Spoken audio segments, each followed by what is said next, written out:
Hello बच्चों, चलिए प्रश्न पढ़ते हैं। परमाणु क्रमांक तथा द्रव्यमान संख्या से आप क्या समझते हैं?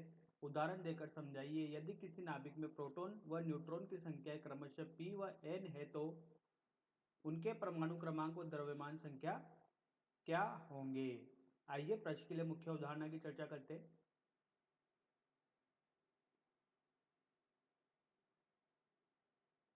किसी भी नाभिक को दर्शाने के लिए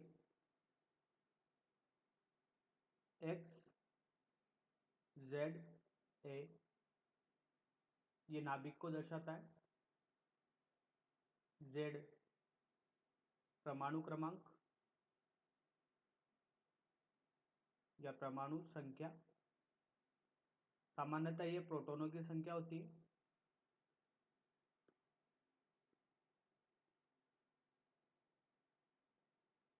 ए द्रव्यमान संख्या,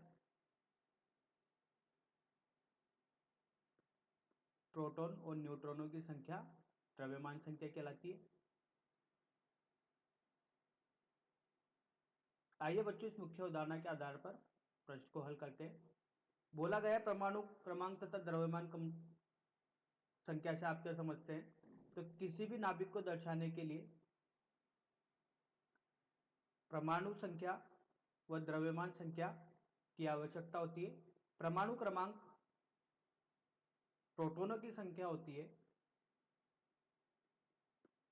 परमाणु क्रमांक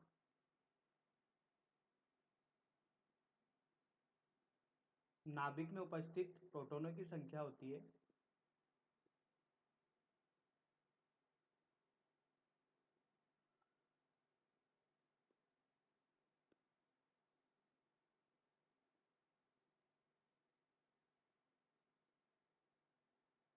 द्रव्यमान संख्या की बात की जाए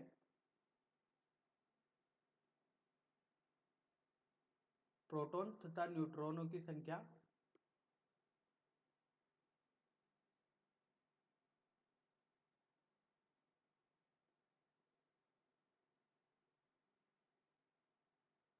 द्रव्यमान संख्या कहलाती है। तो अगर अपन को न्यूट्रॉनों की संख्या निकालनी है, न्यूट्रॉन की संख्या निकालनी है, तो द्रव्यमान संख्या में से परमाणु क्रमांक जब घटा देते हैं तो वहां से अपन को न्यूट्रॉनों की संख्या मिल जाती है। आगे बोला गया उदाहरण देकर समझाइए। एक उदाहरण की परिकल्पना करते हैं। उदाहरण है ऑक्सीजन का 8, 16। इसका परमाणु क्रमांक 8 है। इसका मतलब ये हो गया इसमें परमाणुओं की संख्या कितनी है? 8। इसका द्रव्यमान संख्या 16 है।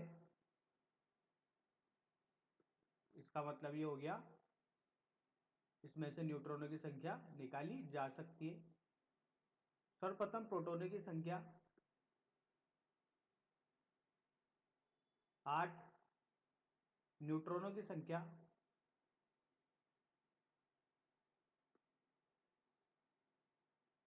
अगर द्रव्यमान संख्या में से, जिसे द्रव्यमान संख्या ए से प्रदर्शित करते हैं और परमाणु संख्या जेड से, तो ए में से जेड का मान घटा देंगे तो अपने पास न्यूट्रॉनों की संख्या आ जाएगी। ए का मान 16, 16 में से 8 गया तो 8।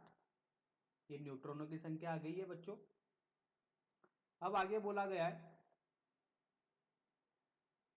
यदि किसी नाभिक में प्रोटॉन और न्यूट्रॉन की संख्या क्रमशः p और n है, तो लिख लेते हैं किसी नाभिक में प्रोटॉनों की संख्या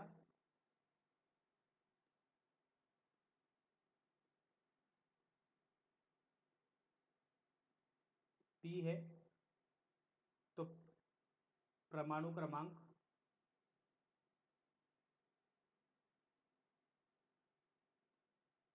क्रमांक होगा बच्चों इसके लिए, नाभिक के लिए z बराबर p के, और न्यूट्रॉन की संख्या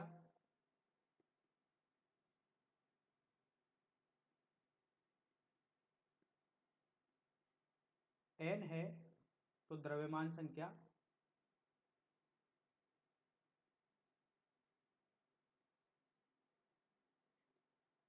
ए प्रोटॉन प्लस न्यूट्रॉन की संख्या हो जाएगी, तो उस नाभिक को बोल सकते हैं अपन।